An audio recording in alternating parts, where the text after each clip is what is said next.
तो लेकिन वो A++ के लायक ही यूनिवर्सिटी नहीं है, फर्जीवाड़ा कर। फिर भी आप देखिए कि विश्वविद्यालय ने किस प्रकार की भ्रामकता, किस प्रकार के गलत तथ्य ये नेक की SSR रिपोर्ट में सबमिट करे, ये आपके सामने है। तो वहाँ पे विद्यार्थियों के लिए ना कोई सुविधा A++ की है, ना उनकी ट्रेनिंग A++ की होगी, ना उनका प्लेसमेंट A++ का होगा। कई वर्षों से फर्जीवाड़ा कर रहा है आरजीपी विश्वविद्यालय। ऐसे विश्वविद्यालयों को आप A++ की रैंकिंग देंगे तो ऐसे कैसे चलेगा? केवल और केवल उनके साथ A++ का होगा तो वो A++ की धोखाधड़ी होगी और कुछ नहीं होगा। ने विश्वविद्यालय को A++ ग्रेड दिया तो ये कान खड़े करने वाली बात थी। कई PhD पर प्रश्न चिन्ह उठ चुके हैं, कई की जांच अभी चल रही है। जब SSR रिपोर्ट को हमने पढ़ा तो ध्यान में आया कि कई प्रकार की भ्रामक जानकारियां। नमस्कार, आप देख रहे हैं बतंगड़। मैं हूं आपके साथ अमन श्रीवास्तव। इस वक्त मौजूद हूं मध्य प्रदेश की राजधानी भोपाल में, और राजधानी भोपाल का ये अखिल भारतीय विद्यार्थी परिषद का प्रदेश कार्यालय है, जहां पर आज एक प्रेस वार्ता का आयोजन हुआ, जो कि मध्य प्रदेश की सबसे बड़ी यूनिवर्सिटी RGPV, उसमें जो तमाम घोटाले, जो फर्जीवाड़ा हो रहा है, उसको लेकर अखिल भारतीय विद्यार्थी परिषद ने एक आवाज उठाई है। कुछ कार्यकर्ता मेरे साथ है, उनसे बात करूंगा। क्या नाम है? लोकेश तिवारी, कार्यकर्ता विद्यार्थी परिषद। अभी जो प्रेस वार्ता आपने की, तमाम तरीके के जो आरोप RGPV में लग रहे हैं, घोटाले, फर्जीवाड़ा जो हो रहा है, सारा क्या कुछ मामला, क्या कुछ? देखिए, ये जो मामला है पूरा एकेडमिक करप्शन का मामला है, जो कि देखा जाए तो शिक्षा जगत में एक इकोनॉमिक, अगर आप भ्रष्टाचार करते हैं, आर्थिक भ्रष्टाचार करते हैं, उससे भी बड़ा मामला एकेडमिक भ्रष्टाचार का होता है। देखिए, इस पूरे मामले की शुरुआत होती है, विश्वविद्यालय को पहली बार नेक एक्रेडिटेशन 2017 में मिलता है। A ग्रेड का एक्रेडिटेशन मिलता है, उसको रिन्यू करवाना होता है 2022 में। वो रिन्यू ना होके सबसे बड़ी बात कि 2025 में होता है। इतने साल तक विश्वविद्यालय बिना नेक के रहता है। उसके बाद भी नेक की जो एक प्रक्रिया पूरी होती है, उसमें सबसे पहले SSR अपलोड करनी होती है, उसके बाद P टीम की विजिट होती है। तो सबसे बड़ा मामला पहले सामने आता है कि P टीम की विजिट के बाद नेक आपकी SSR अपलोड कर रही है। जब विद्यार्थी परिषद के कार्यकर्ता माननीय मंत्री जी को ज्ञापन देते हैं और अन्य स्तरों पर आवाज उठाते हैं, तो उसके बाद नेक SSR अपलोड करती है। और SSR अपलोड करती है तो भी हमने आपको बताया कि उस SSR में इतनी ज्यादा कमियां हैं, इतनी ज्यादा गलतियां हैं कि जिसका कोई वो नहीं है। एक बहुत बड़ा एक मतलब देखा जाए तो एक जिम्मेदारी का वो रहता है कि किसकी जिम्मेदारी, अगर उस SSR में एक भी तथ्य सही नहीं है, पूरे तथ्य गलत जो कि नेक को प्रेजेंट किए गए हैं, और एक झूठ का ग्रेड हम कह सकते हैं कि A++ अगर RGPV को मिला है तो वो झूठ बोलने में मिला है। मतलब बच्चों के साथ एक तरीके के खिलवाड़ भी हो रहा है यहाँ पे। अगर कोई बच्चे आ रहे हैं वो A++ ग्रेड देख के वो यूनिवर्सिटी में एडमिशन लेंगे, तो लेकिन वो A++ के लायक ही यूनिवर्सिटी नहीं है, फर्जीवाड़ा कर रहा है। आप कितना इसको वो? देखिए, विद्यार्थियों के साथ तो ये बहुत बड़ा अन्याय है, क्योंकि जब भी कोई विद्यार्थी वहां देख के आएगा कि इस विश्वविद्यालय के पास A++ है, तो वहाँ पे विद्यार्थियों के लिए ना कोई सुविधा A++ की है, ना उनकी ट्रेनिंग A++ की होगी, ना उनका प्लेसमेंट A++ का होगा। केवल और केवल उनके साथ A++ का होगा तो वो A++ की धोखाधड़ी होगी और कुछ नहीं होगा। तो अगर जैसे जो भी आवाज अभी नहीं उठा रहे हैं, आगे चल के और कुछ ऐसा कुछ? जी देखिए, जैसा कि हमारे माननीय प्रांत मंत्री जी ने अभी बताया है कि विद्यार्थी परिषद ने जो जो मांग की है, चाहे वो उन दोषियों पर FIR की मांग हो, धारा 54 लगाने की मांग हो, अगर ये सब और एक उच्च स्तरीय जांच इस पूरे विषय के लेकर हो, अगर ये सब नहीं होता है तो विद्यार्थी परिषद, चाहे जो बंगला हो, चाहे राजभवन का घेराव हमें करना पड़े, चाहे हमें दोबारा CM हाउस घेरना पड़े, हम हर उसके लिए तत्पर रहेंगे। छात्रहित में विद्यार्थी परिषद हमेशा से तत्पर है और इस विषय को लेकर भी तत्पर रहेगी। आपका क्या कहना है? जो फर्जीवाड़ा निरंतर RGPV के सामने हम देख रहे हैं कि कुछ ना कुछ आता जा रहा है, और अब ABVP भी आवाज उठा रही, क्या कुछ आता है? जैसा कि आप देख रहे हैं अभी मध्य प्रदेश के अंदर जो वातावरण चल रहा है, RGPV राजीव गांधी प्रौद्योगिकी विश्वविद्यालय, जो कि मध्य प्रदेश की एक उच्च तकनीकी शिक्षा विश्वविद्यालय, यहाँ पे जिस प्रकार से नेक ने जो A++ की ग्रेडिंग दी है, वो एक तो दरअसल पूरी फर्जी ग्रेडिंग है। वहीं पे आप देख लीजिए, चित्रकूट विश्वविद्यालय भी है, व्यू भी है, ये भी तो एक विश्वविद्यालय है। आप इनको ग्रेडिंग ना देते हुए आप जो फर्जीवाड़े से कई वर्षों से फर्जीवाड़ा कर रहा है RGPV विश्वविद्यालय, जिसे पूर्व में उनके कुलपति को भी जेल में जाना पड़ा, ऐसे विश्वविद्यालयों को आप A++ की रैंकिंग देंगे तो ऐसे कैसे चलेगा? तो इसके ये पूरा फर्जीवाड़ा है, इस पे कठोर से कठोर कार्रवाई होनी चाहिए। अभी विषय रखते हुए बताया ये कि राष्ट्रीय राजीव गांधी प्रौद्योगिकी विश्वविद्यालय, जो मध्य प्रदेश का एकमात्र तकनीकी विश्वविद्यालय है, विगत दिनों में एक कई प्रकार की खामियां उस RGPV के अंदर निकल के आ रही थी। शुरुआत में आप सब लोगों के संज्ञान में है कि किस प्रकार का एक बड़ा आर्थिक भ्रष्टाचार भी हुआ। अभी हाल ही में RGPV के अंदर जब नेक ने इंस्पेक्शन किया और अपनी रिपोर्ट प्रस्तुत करी, तो ध्यान में आया कि A++ ग्रेडिंग ये RGPV विश्वविद्यालय को प्रदान की गई। ऐसा विश्वविद्यालय जिसके अंदर हम कह सकते हैं कि कमियों का, खामियों का गढ़ जो विश्वविद्यालय हो, उसको जब A++ जैसी ग्रेडिंग नेक के द्वारा दी जाती है, तो स्वाभाविक है कि शिक्षा जगत के अंदर छात्रों के मन में, शिक्षकों के मन में ये संशय उत्पन्न होना स्वाभाविक है। तो इन्हीं सारे विषयों को लेकर जब विद्यार्थी परिषद ने इस विषय का संज्ञान लिया, तो ध्यान में आया कि किस तरह अंधेरे में, सभी को अंधेरे में रखते हुए नेक का इंस्पेक्शन वहां कराया गया। एसएसआर की जो रिपोर्ट थी वह एसएसआर की रिपोर्ट को जारी नहीं किया गया, सार्वजनिक नहीं किया गया, और उसके बावजूद ये नेक का इंस्पेक्शन वहां हुआ और किस प्रकार की खामियां ये सभी ध्यान में आई। विद्यार्थी परिषद ने डिमांड करी, विद्यार्थी परिषद ने आग्रह किया कि आपको ये एसएसआर सार्वजनिक करनी चाहिए। तो अभी 2 दिन पूर्व ही ये एसएसआर रिपोर्ट ये आरजीपीवी द्वारा अपनी वेबसाइट पर उपलब्ध हम सभी को कराई गई है। जब उस एसएसआर रिपोर्ट को हम लोग पढ़ रहे थे तो कई प्रकार के तथ्य ये ऐसे निकल के आए जो प्रथम दृष्टया ही समझ में आता है कि किस प्रकार से एक फॉल्स स्टेटमेंट, एक फॉल्स स्टैटिस्टिक्स ये आरजीपीवी के नेक के प्रभारी, वहां के कुलपति, वहां के प्रशासनिक लोगों के द्वारा किस प्रकार का ये फॉल्स स्टैटिस्टिक्स ये प्रोवाइड किया गया है, इंपॉर्टेंट पार्ट होता है। ऐसे में जब उन्होंने एसएसआर रिपोर्ट में अपने विश्वविद्यालय के विजन और मिशन को रिप्रेजेंट किया, उसको वहां उल्लेखित किया, तो ध्यान में आया कि विजन और मिशन दोनों को ही चेंज कर दिया गया। इतनी आसानी से ही किसी भी विश्वविद्यालय का मिशन और विजन जो है वो चेंज नहीं किया जा सकता। फिर भी बिना ईसी की बैठक में उसके प्रस्ताव को लाए बिना उसके करेक्ट प्रोसीजर को फॉलो किए बिना, और आज भी आप देखेंगे तो वेबसाइट पर जो ओरिजिनल विजन और मिशन है विश्वविद्यालय का वो वही है, पुराना है, लेकिन एसएसआर रिपोर्ट में अपने आप को सुपीरियर दिखाने के लिए, विश्वविद्यालय की छवि को अच्छा दर्शाने के लिए उसमें एनईपी के कई प्रावधानों को जोड़ते हुए उस प्रकार का एक भ्रामक तथ्य ये हम सभी के सामने प्रस्तुत किया गया। ध्यान में आ रहा होगा कि विश्वविद्यालय में लंबे समय से छात्र संघ चुनाव तो बंद है। ऐसे विश्वविद्यालय की जो इंटरनल स्टूडेंट काउंसिल है, ऐसा स्टूडेंट काउंसिल नाम की कोई भी चीज ये आरजीपीवी के कैंपस के अंदर उसके यूआईटी में कहीं भी ध्यान में नहीं आती। लेकिन चूंकि उन्होंने उसमें लिखा हुआ है, आप देखेंगे तो नोटेबल इनिशिएटिव एंड अचीवमेंट्स, उन्होंने क्लियरली मेंशन किया है कि the student council has been instrumental in organizing impactful events.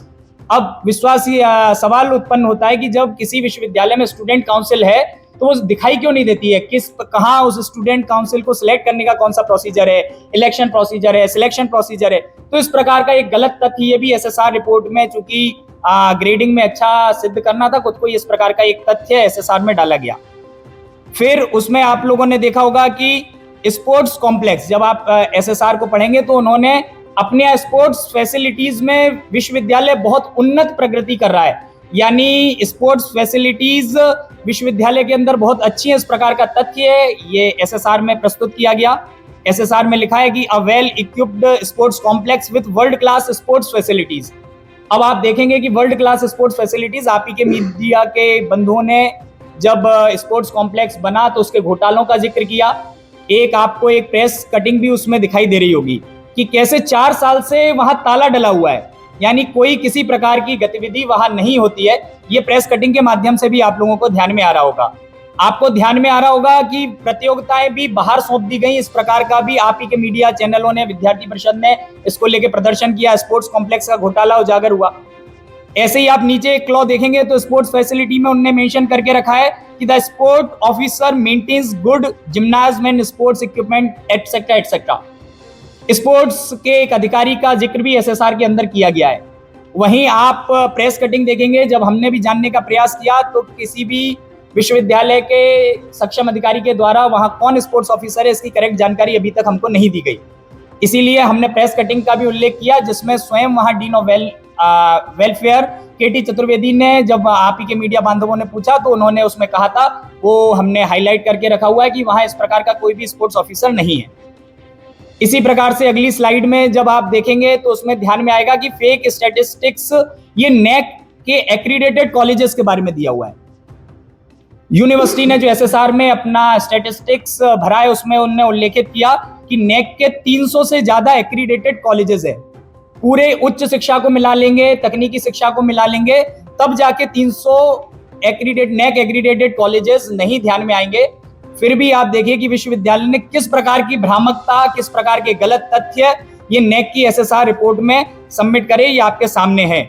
अगर वास्तव में इस प्रकार से इतने नेक एग्रीडेटेड कॉलेजेस होते तो शायद ये लिम्का बुक का ये कोई रिकॉर्ड होता। और हमने तो पूछा है कि क्या हायर एजुकेशन मध्य प्रदेश, तकनीकी शिक्षा विभाग मध्य प्रदेश का क्या इन सारे तथ्यों की पुष्टि करता है।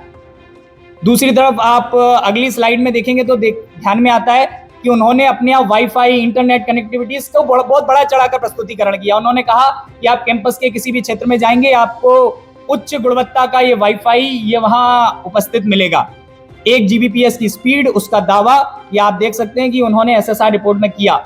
वहीं जब नैक की टीम का प्रत्यक्ष इंस्पेक्शन था तो यही कुलपति जी की प्रेजेंटेशन इसलिए आधे घंटे डिले हुई क्योंकि वहां इंटरनेट कनेक्टिविटी इतनी स्लो थी कि पर्सनल मोबाइल के हॉटस्पॉट के माध्यम से वहां इंटरनेट चालू किया गया, उसके बाद उनका प्रेजेंटेशन हुआ। ये वास्तविक स्थिति वहां के इंटरनेट, वहां के वाईफाई ब्रॉडबैंड की है, लेकिन एसएसआर में उसका एक गलत प्रस्तुतिकरण ये भी हुआ है। ऐसे ही आप देखेंगे तो एसएसआर के पेज नंबर 12 पर एक बहुत ही इंटरेस्टिंग सा फिगर दिया हुआ है। उन्होंने नॉन टीचिंग स्टाफ का एक डाटा वहां भर के रखा हुआ है। उसमें अगर आप देखेंगे तो जो कॉन्ट्रेक्चुअल ऑन कॉन्ट्रैक्ट जो पोस्ट है उसमें लिखा हुआ है मेल 0, फीमेल 8 और अदर्स 52। अब थोड़ा सा ये आप लोगों को भी जब जाएंगे तो थोड़ा सा प्रश्न आप भी विश्वविद्यालय से करें, हमने भी किया है कि ये किस प्रकार का स्टैटिस्टिक्स है, अदर्स कौन है, ये थोड़ा सा एक हमारे भी समझ में नहीं आया, इसलिए मैंने इसका भी उल्लेख यहाँ आप सभी के सामने किया। वहां उन्होंने क्लेम किया, एसएसआर में क्लेम किया कि जो सिंगल यूज प्लास्टिक है, single use plastic is completely band in RGPV.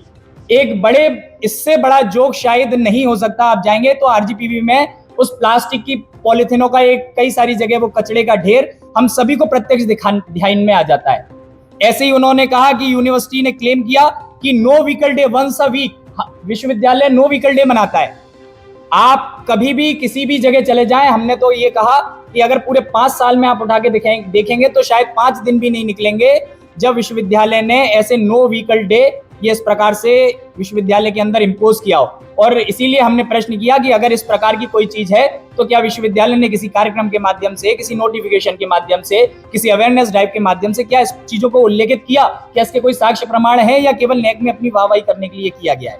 Salary के लिए, अन्य फैसिलिटीज के लिए विश्वविद्यालय को राज्य सरकार 620 करोड़ से ज्यादा का अनुदान ये राज्य सरकार के द्वारा दिया गया। ये पूरी तरीके से जब हमने पता करने का, तथ्य जानने का प्रयास किया तो वहां के किसी भी विश्वविद्यालय के सक्षम अधिकारी ये नहीं बता पाए कि किस मद में किस राज्य सरकार ने किस प्रकार से ये ग्रांट दिया है, जबकि ऐसे कोई ग्रांट की व्यवस्था राजीव गांधी प्रौद्योगिकी विश्वविद्यालय के लिए नहीं है। लेकिन फिर भी इस प्रकार की एक भ्रामक जानकारी ये दिखाई गई। इसका जो एसएसआर में पेज नंबर 93 पर इसका जो उल्लेख है वो भी हमने उसका एक स्क्रीनशॉट आपके लिए लगा के रखा हुआ है। विश्वविद्यालय ने एसएसआर रिपोर्ट में कहा कि the campus have well resourced hostel for boys and girls. इस प्रकार का वहां वातावरण एसएसआर रिपोर्ट में प्रस्तुतिकरण किया गया। वहीं अभी विगत दिनों में ही हमको ध्यान में है कि कैसे पानी की एक मूलभूत समस्याओं को लेके हॉस्टल के अंदर छात्रों ने एक बड़ा आंदोलन, ये वाइस चांसलर और वहां के रजिस्ट्रारों को इस प्रकार की समस्याओं को लेके ज्ञापन सौंपा है। उसकी भी एक छोटी सी प्रेस कटिंग हमने आपके पीछे जो है वहां लगा के रखी हुई है कि किस प्रकार से झूठे तथ्य वहां हॉस्टल में, आए दिन समस्याओं का जड़ वह हॉस्टल है, लेकिन कैसे campus have well resourced hostel for boys and girls, इस प्रकार की लाइन वहां एसएसआर में, एसएसआर के पेज नंबर 6 पर देखेंगे। और भी अंदर जब आप हॉस्टल फैसिलिटीज में जाएंगे तो इसी प्रकार का गलत तथ्य वहां विश्वविद्यालय के द्वारा इस एसएसआर रिपोर्ट में प्रस्तुत किए गए। एक लैंड स्कैम जिसकी चर्चा मेरे को लगता है कि जो लोग विश्वविद्यालय को लंबे समय से कवर कर रहे हैं, आप सभी के ध्यान में होगा कि विश्वविद्यालय के अंदर एक लैंड स्कैम और उसकी संभवतः जांच भी अभी अपने जांच चल रही है। उसका एक फैक्चुअल तथ्य ये हम लोगों ने निकाला है। आप देखेंगे तो विश्वविद्यालय एसएसआर के पेज नंबर 1 के ऊपर वहां यूनिवर्सिटी ने क्लेम किया कि 247 एकड़ लैंड ये विश्वविद्यालय के अंदर है। वहीं आप पेज नंबर 7 पर आएंगे तो वही जो क्षेत्रफल है विश्वविद्यालय का वो 241.14 एकड़ ये हो जाता है। तो ये एक प्रश्न ये स्वाभाविक ये मन में आता है कि क्या जिस लैंड स्कैम की बात लंबे समय से राजीव गांधी प्रौद्योगिकी विश्वविद्यालय में चल रही है कि इस प्रकार से वहां के कुछ मिली भगत के माध्यम से, वहां के अधिकारियों की मिली भगत के माध्यम से विश्वविद्यालय की जमीन को बेचा गया, क्या ये दो तथ्य जो सामने आ रहे हैं, जो डाटा जो सामने आ रहे हैं, उनका डिफरेंस जो 5 एकड़ के समथिंग का जो 5.53 एकड़ का जो डिफरेंस आ रहा है, क्या ये वही डिफरेंस तो नहीं है? तो क्या ये लैंड स्कैम की तरफ इशारा करता है? ये भी एसएसआर रिपोर्ट के माध्यम से आज अभी सभी के सामने हम रखते हैं। पिछले 5 साल से बीओएस नाम की चिड़िया ये है ही नहीं, यानी बीओएस की कोई बैठक पिछले 5 सालों से हुई हो ऐसा ध्यान में नहीं आता। लेकिन फिर भी विश्वविद्यालय ने अपने एसएसआर में क्लेम किया कि बोर्ड ऑफ स्टडी के माध्यम से वहाँ के कैरिकुलम, वहाँ के सिलेबस के फ्रेमवर्क को लेके एक बहुत अच्छा प्रेजेंटेशन, वहाँ बहुत अच्छा काम ये आरजीपीवी के अंदर चल रहा है। वास्तविकता मैंने एक एक अखबार की कटिंग, एक प्रेस कटिंग के माध्यम से आपको दिखाया। और ऐसा केवल इस प्रेस कटिंग में नहीं है, बीओएस को लेके आप जैसे मीडिया बंधुओं ने एक लंबे समय से इस प्रकार के सवालों को उठाते हुए आप लोग आए कि विश्वविद्यालय एनईपी की सारी चीज़ों को फॉलो करता है। तो हम लोग भी प्रश्न आज ये पूछना है, आप लोगों के माध्यम से भी हम ये प्रश्न रखना चाहते हैं कि अगर एनईपी विश्वविद्यालय के अंदर लागू है तो एकेडमिक बैंक ऑफ क्रेडिट की क्या स्थिति है, मल्टीपल एंट्री मल्टीपल एग्जिट की जो बात एनईपी में करी गई उसकी क्या स्थिति है। असल मायने में चूंकि नेक में हमको अच्छा अपने आप को दर्शाना है, इसलिए क्या करें तो एनईपी के बारे में इस प्रकार का एक भ्रामक तथ्य ये सभी के सामने रखा। ऐसे ही आगे चलेंगे तो एक पेटेंट का स्कैम भी ये निकल के सामने आता हुआ दिखाई देता है। ये भोपाल के कैंपस में आया, वहां नेक ने इंस्पेक्शन किया, वहां की चीजों को लिया, लेकिन किस प्रकार से गलत तथ्य रखे गए।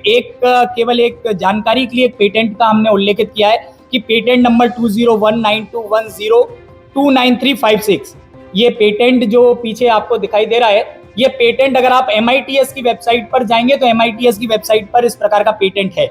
लेकिन RGPV ने एक्स्ट्रा ऑर्डिनरी क्लेम किया कि ये पेटेंट ये RGPV के अंतर्गत आता है, जिसके माध्यम से नेक में अच्छा उसका एक रिपोर्ट जा सके। और ये केवल एक पेटेंट है, आप देखेंगे तो ऐसे कई पेटेंट आपको लिस्ट मिलती हुई चली जाएगी जिनके बारे में RGPV ने फॉल्स क्लेम किया है। लिखा कि all buildings in the campus has barrier free environment either with ramp और लिफ्ट और बोथ। यानी उन्होंने ये अपने यहाँ तक SSR में, जब आप डिटेल्ड समरी SSR की देखेंगे तो इतना तक उन्होंने इस चीज को तथ्यों के साथ वहां रखा है। और वास्तविकता हम सभी के सामने है कि किस प्रकार की स्थिति है। ये स्थिति वहाँ के वुमेन्स ग्रीवियंस सेल जो है वहाँ का, उसकी स्थिति भी कुछ इसी प्रकार की ये ध्यान में आ जाती है।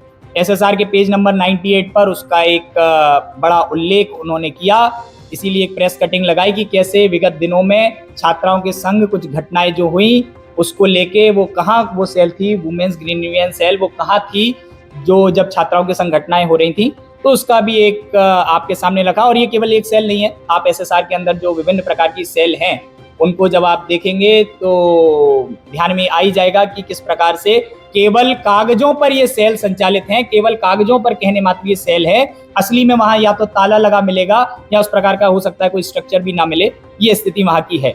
विश्वविद्यालय प्रतिवर्ष इस रिपोर्ट को जारी करता है, अपलोड करता है, सबमिट करता है। अब इसका आप थोड़ा सा करेक्ट फिगर मेरे पीछे देख रहे होंगे तो 17-18 की रिपोर्ट 31/12/18 को जमा होनी थी।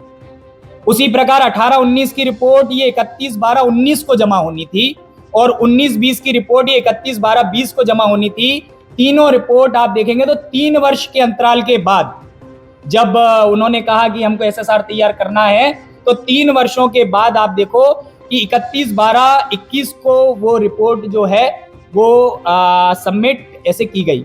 उसी प्रकार 20-21 और 21-22 की रिपोर्ट में भी इसी प्रकार का है कि समय से 1 वर्ष 2 वर्ष बाद इस प्रकार की AQAR की जो रिपोर्ट है उसको विश्वविद्यालय ने सबमिट किया। ये गंभीर प्रश्न चिन्ह है, ये गंभीर प्रश्न चिन्ह वहाँ की पारदर्शिता पर भी है, ये गंभीर प्रश्न चिन्ह उनके जो मंशा है उस पर भी ये गंभीर प्रश्न चिन्ह विश्वविद्यालय के ऊपर है।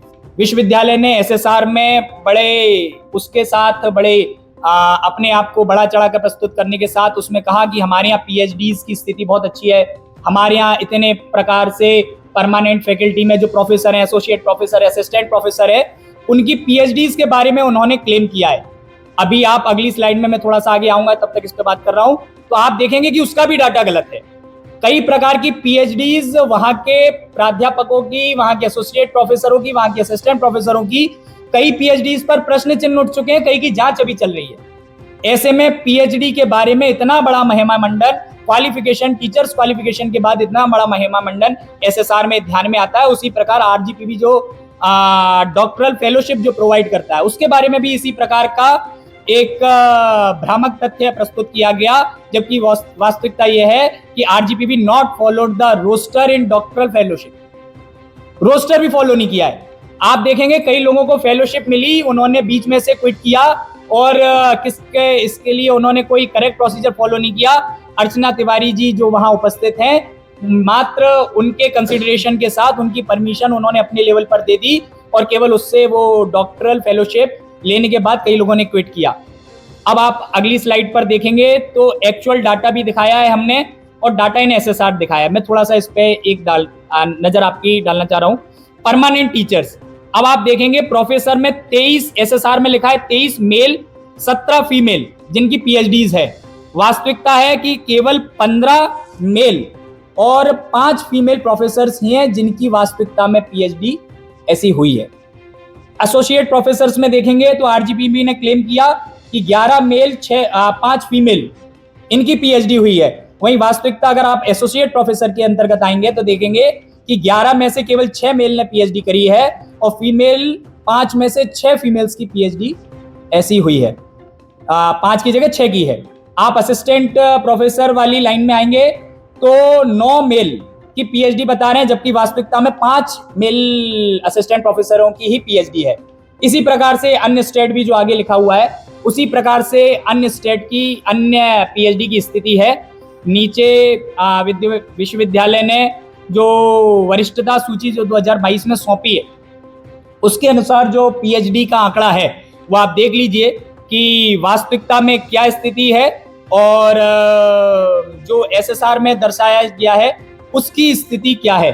तो हमको साफ ध्यान में आ जाता है कि कितना गलत तथ्य, यानी आप ये समझें कि जैसे कोई एक साधारण सा बच्चा कोई मैथ की जो बॉक्सेस वाली जो कॉपी आती थी, नोटबुक आती थी, उसमें कई बार बैठ के भर लेता था, उस प्रकार से शायद रातों रात ये SSR रिपोर्ट तैयार की गई। 2 का 4, 4 का 5, 5 का 8, ये बड़ी आसानी से विश्वविद्यालय ने कर दिया। उसको ऐसा लगता था कि SSR रिपोर्ट तो केवल हमको सौंपनी है, अंधेरे में ये सब काम हो जाएगा। इस प्रकार का ये फर्जी स्टैटिस्टिक्स विश्वविद्यालय के द्वारा डाली गई। इसी प्रकार से आप आगे देखेंगे तो एकेडमिक ऑडिट, उसमें भी बढ़ा चढ़ाकर प्रस्तुतिकरण है। वास्तविकता में एकेडमिक ऑडिट जैसी कोई बात नहीं है। अगर वास्तविकता में कोई एकेडमिक ऑडिट हुआ है तो कब हुआ, कहाँ हुआ, उसकी रिपोर्ट कहाँ है, ये विश्वविद्यालय को बतानी चाहिए।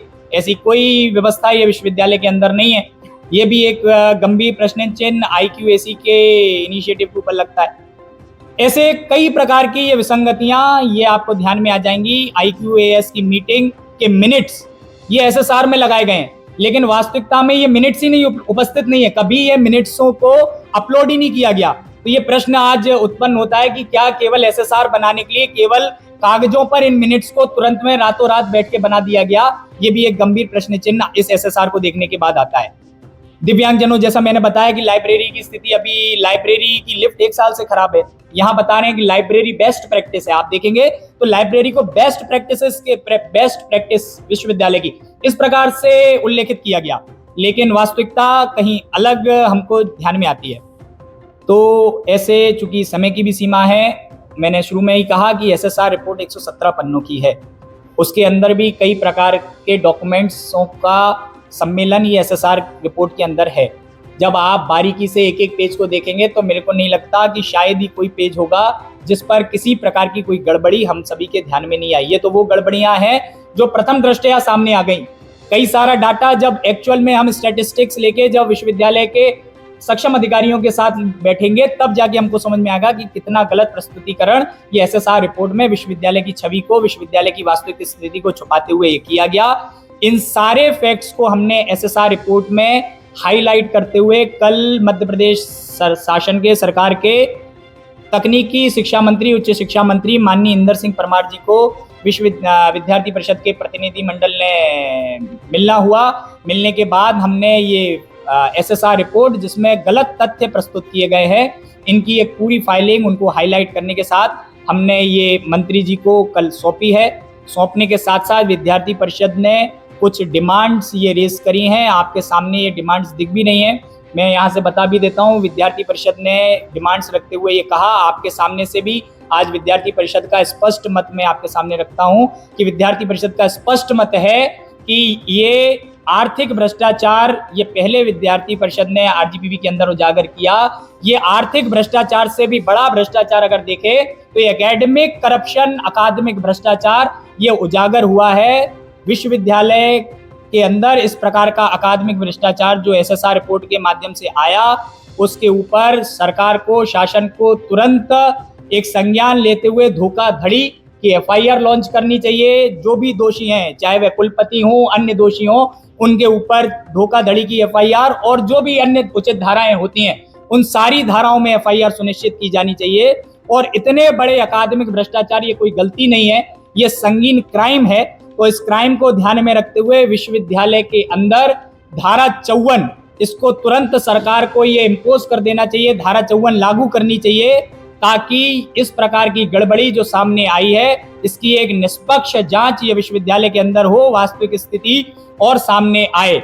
और इससे एक कदम आगे जाते हुए नेक्स्ट स्लाइड में आप देखेंगे तो विद्यार्थी परिषद ने एक और मांग ये रखी है। विद्यार्थी परिषद का सुस्पष्ट मत है कि अब राजीव गांधी प्रौद्योगिकी विश्वविद्यालय पूर्व में हुई आर्थिक अनियमितता और वर्तमान में दिखाई दे रहा है कि यहाँ अकादमिक अनियमितता के ऊपर अखिल भारतीय विद्यार्थी परिषद का ये सुस्पष्ट मत है कि अब इतने बड़े विश्वविद्यालय को सुचारू रूप से चलाने और बचाने के लिए इस विश्वविद्यालय को 3 भागों में विभाजित कर देना चाहिए, जिसका एक क्षेत्र इंदौर या उसके आसपास तथा दूसरा क्षेत्र जबलपुर या कहीं अन्य स्थान हो सकता है। यानी जिस प्रकार मध्य प्रदेश के अंदर 2 एग्रीकल्चर की यूनिवर्सिटियां हैं, उसी प्रकार मध्य प्रदेश के इकलौती तकनीकी विश्वविद्यालय जिसमें आर्थिक भ्रष्टाचार आया, जिसमें अकादमिक भ्रष्टाचार आया, यह सिद्ध कर रहा है कि विश्वविद्यालय की अब स्थिति नहीं है कि वो इस प्रकार से चल सके।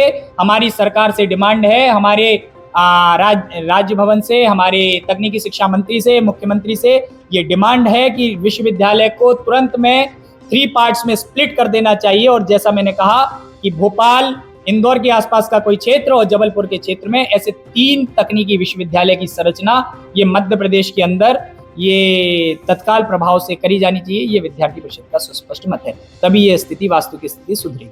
धन्यवाद। अगर ये डिमांड्स आपकी पूरी नहीं होगी तो आगे चलते क्या कुछ प्रदर्शन या आंदोलन वगैरह? हमने कल भी जो प्रेस नोट जारी किया, आप सभी लोगों को मिला भी होगा। विद्यार्थी परिषद ने ये सारी चीज़ों को लेके नेक की जैसी रिपोर्ट आई, विद्यार्थी परिषद ने इसका उजागर किया। और अगर विद्यार्थी परिषद ये सामने आ गया, इतने सारे साक्ष्य आने के बाद मेरे को नहीं लगता कि कार्रवाई होगी। अगर कार्रवाई फिर भी नहीं होती है तो विद्यार्थी परिषद किसी भी प्रदर्शन को करने से पीछे नहीं हटेगा। हमको जिसके कार्यालय का घेराव करना होगा, जिसके घर का घेराव करना होगा, जिस बंगले का घेराव करना होगा, उस बंगले के घेराव करने से भी विद्यार्थी परिषद ये पीछे नहीं हटेगा, जब तक विश्वविद्यालय के अंदर जो विद्यार्थी परिषद ने डिमांड करी है, और ये कोई गलत डिमांड नहीं है, आप सभी के सामने दिख रहा है कि किस प्रकार से एक अकादमिक भ्रष्टाचार हुआ है। विद्यार्थी परिषद प्रत्येक प्रकार के प्रदर्शन करने के लिए तैयार है। आज क्या कुछ पूरे मामले पे आपने प्रेस वार्ता की, यहाँ पे आरजीपीवी को लेकर जो घोटाले सामने आ रहे हैं निरंतर, उस पर क्या कहना? जब आपके ध्यान में है कि विश्वविद्यालय के अंदर कैसे विगत वर्षों में एक बड़ा आर्थिक मामला ध्यान में आया था। अभी हाल ही में जब विश्वविद्यालय के अंदर नेक ने विश्वविद्यालय को A++ ग्रेड दिया तो ये कान खड़े करने वाली बात थी। जब इस प्रकार का A++ ग्रेड जब विश्वविद्यालय को मिला तो हमने जब इसकी जानकारी जुटाई तो पता पड़ा कि SSR रिपोर्ट ही अपलोड नहीं थी। जब SSR रिपोर्ट को विद्यार्थी परिषद के एक नेक को हमने लेटर लिखा, उसके बाद जब SSR रिपोर्ट अपलोड की गई, उसको जब SSR रिपोर्ट को हमने पढ़ा तो ध्यान में आया कि कई प्रकार की भ्रामक जानकारियां SSR रिपोर्ट के माध्यम से विश्वविद्यालय का बढ़ा चढ़ाकर महिमा मंडन, और कहे तो गलत तरीके से वहां तथ्यों को रखते हुए महिमा मंडन ये वहां के कुलपति, नेक की प्रभारी और अन्य दोषियों के द्वारा वहां किया गया, जिसके माध्यम से A++ ग्रेड प्राप्त किया जाए। तो ऐसे सारे तथ्यों को उजागर करने का काम ये आज की प्रेस वार्ता के माध्यम से विद्यार्थी परिषद ने किया। आगे भी कुछ देखने को मिल सकता है ऐसा कुछ, अगर पूरी चीज़ों पे ध्यान नहीं दी जाती है? नहीं, स्वाभाविक देखने को मिलेगा। विद्यार्थी परिषद कोई भी मूवमेंट लेता है तो उसको बीच में नहीं छोड़ता। हमने आज इनके तथ्यों को उजागर किया है। कल विद्यार्थी परिषद का प्रतिनिधिमंडल माननीय तकनीकी शिक्षा मंत्री जी से भी मिला। आने वाले समय में अगर आवश्यकता लगेगी तो विद्यार्थी परिषद इन सारे विषयों को लेकर प्रदर्शन भी करेगा। पहले भी विद्यार्थी परिषद ने आरजीपीवी में जब आर्थिक भ्रष्टाचार था उसको लेकर प्रदर्शन की आवश्यकता पड़ी तो प्रदर्शन किया। ये एकेडमिक भ्रष्टाचार, एकेडमिक करप्शन निकल के आया है। आवश्यकता पड़ने पर इस एकेडमिक करप्शन के खात्मे के लिए भी विद्यार्थी परिषद को प्रदर्शन करना पड़े तो करेंगे। दोस्तों, हम जनता की आवाज बनकर सच्ची पत्रकारिता कर रहे हैं। लोगों की समस्याएं, उनके सवाल और सच को सरकार तक पहुंचाने का काम कर रहे हैं। बस आपका थोड़ा सा साथ चाहिए।